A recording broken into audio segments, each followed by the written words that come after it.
Welcome to unboxing the Sphero.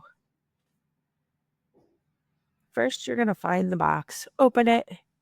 There is a guide and some other fun printed objects.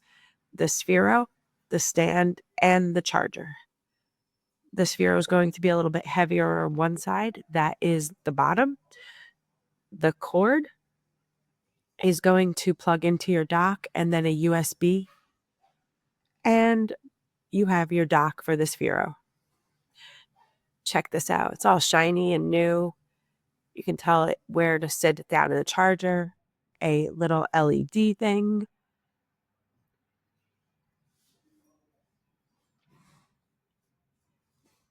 When you shake it, it turns on. So it turned on to talk to me. It's fully charged, but notice when it was charging. But how did I get there? I used the dock. I put the sphere on the dock, got the cable ready. The cable plugs in to the dock. Then from the dock, it goes to the computer or any USB plug. And now it's charging, waiting to get ready for you to use. Let's go.